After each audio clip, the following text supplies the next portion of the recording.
Bueno, tenemos una presentación general de las ideologías. Sí, vamos a dejarlo aquí.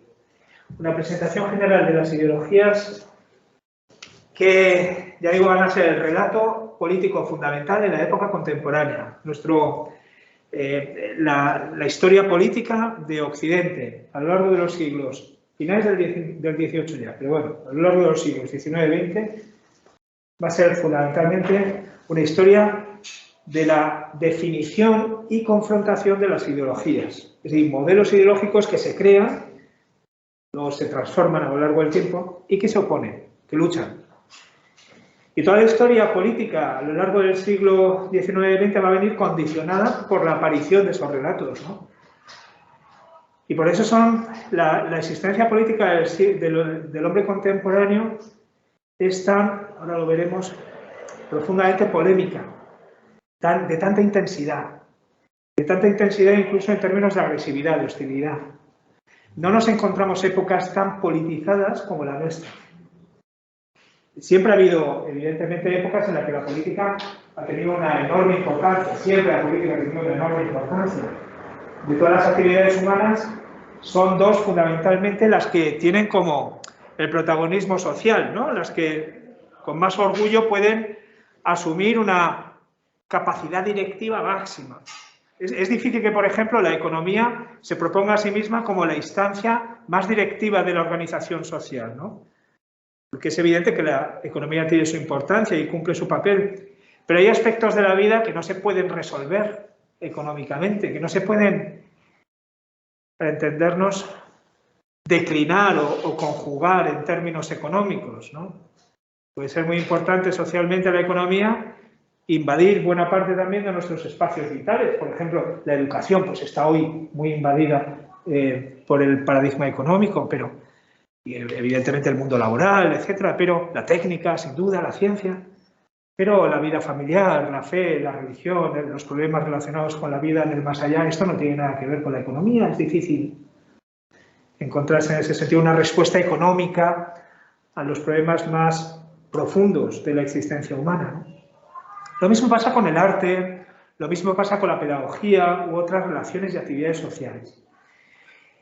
En el caso de la política y de la religión nos encontramos, en cambio, que son las dos máximamente directivas.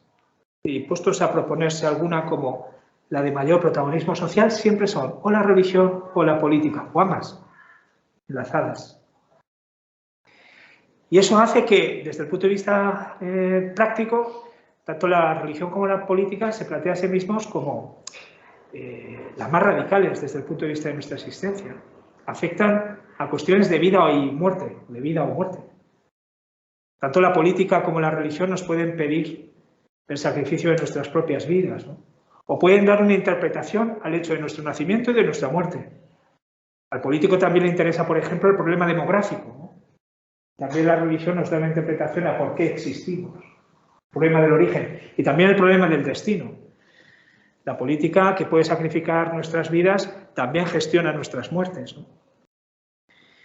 Y hay una respuesta política del problema de la mortalidad. Por ejemplo, lo vimos en pandemia. ¿Cómo controlamos el problema de la mortalidad?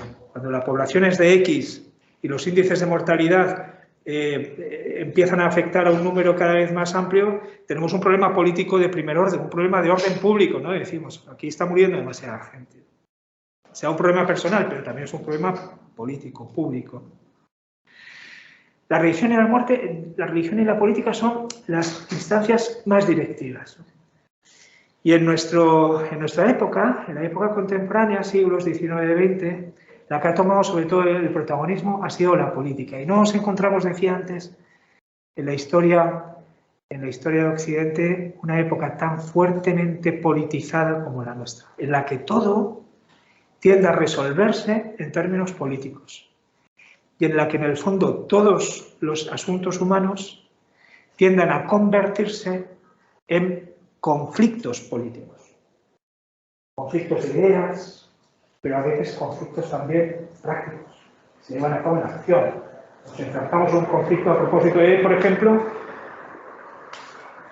el modo como se interpreta en términos políticos o el significado político que asumen nuestras preferencias económicas, nuestras preferencias religiosas, nuestras preferencias culturales, el problema de la raza o el problema del sexo, el problema de la propiedad, se convierten también en problemas políticos que conducen a grandes conflictos, ¿no? Ya digo, en otras épocas no nos encontramos con tanta tensión de manos de la política.